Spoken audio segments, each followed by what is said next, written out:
முறுக்கு மாவு பிசைஞ்சாச்சு. எள்ளு, ஓமம், பெருங்காயத்தூள், உப்பு, வெதுன்னு வெந்நீர் கொஞ்சம் போட்டு மாவு பிசைஞ்சு எடுத்து வச்சாச்சு. வாங்க இப்போ முறுக்கு புளியிறோம். சப்பாத்தி மாவு பதத்தில் ரொம்பவும் தண்ணியாக இல்லாமல் ரொம்பவும் திக்காக இல்லாமல் 100 கிராம் வெண்ணெய், ஒரு படி முறுக்கு மாவுக்கு 100 கிராம் வெண்ணெய் போட்டிருக்கேங்க. வாங்க முறுக்கு புளியலாம். இந்த மாதிரி ஒரு அச்சு, ஸ்டார் அச்சு 3 ஹோல் இருக்கும்.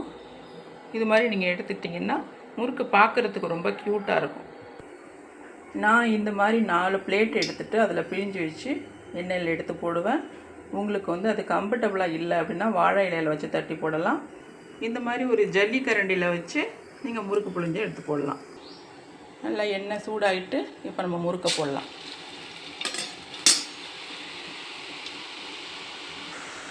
இது போல் கையில் எடுத்து வச்சுட்டு நீங்கள் கிட்ட கொண்டு போய் பயப்படாமல் இப்படி போடலாம்.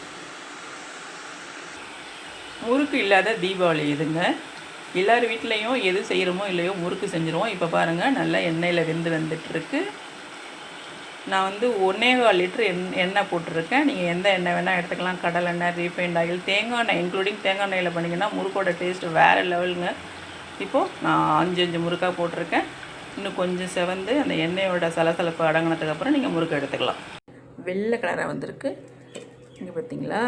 இந்த மாதிரி நீங்களும் உங்கள் வீட்டில் செஞ்சு பாருங்கள். கிறிஸ்பியான சூப்பரான முறுக்கு வந்திருக்கு. நீங்களும் உங்கள் வீட்டில் ட்ரை பண்ணுங்கள். தேங்க்யூ. ஹாப்பி தீபாவளி.